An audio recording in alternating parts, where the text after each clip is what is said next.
right, guys, let's look at a traditional sweeping option, and it's called the Lumberjack sweep. So traditionally, it's a very popular sweep in the gi. You have a few more handles there. Typically in the gi, you would get to the mount position. Once we put them to the butt, we have a much better ability to use the collars to force them to their back.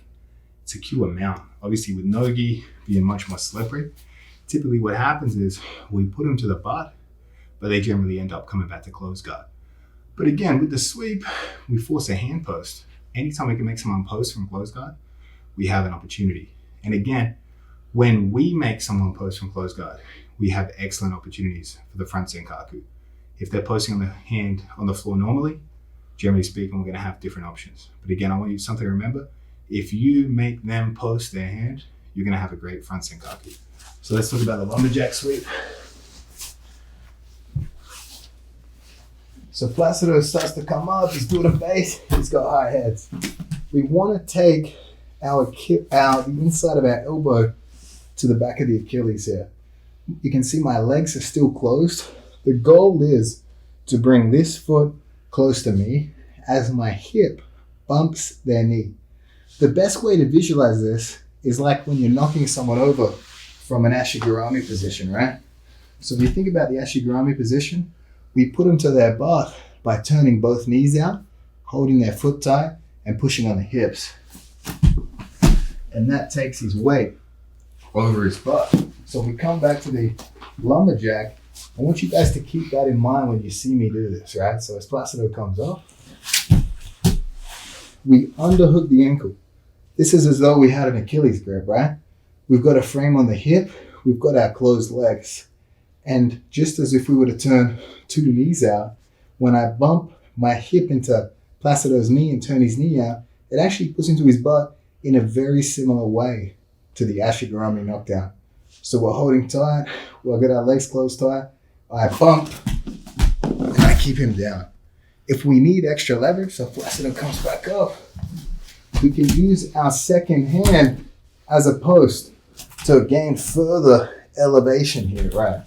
So again, especially if someone has longer legs than you, your hips might fall too far below the knee.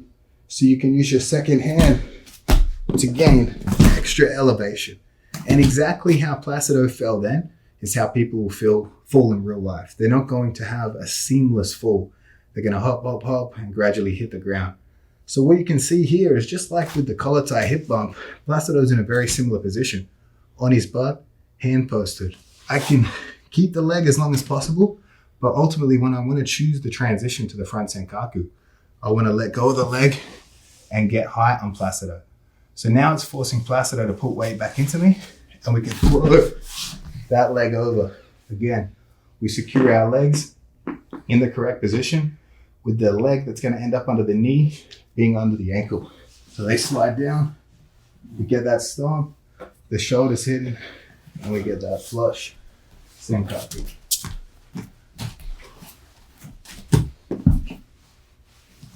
So Placido climbs high, right? We're looking to get our elbow behind the Achilles. We've kept keeping our legs close. What I'm ultimately trying to do is use my left hip to bump into the knee to take his knee wider than his hip and ankle base. And that's what's going to knock him over. As soon as he hits the ground, I reach for him to take the collar tuck. I let go of the leg and take a hand post, trying to get my head higher than Placido's.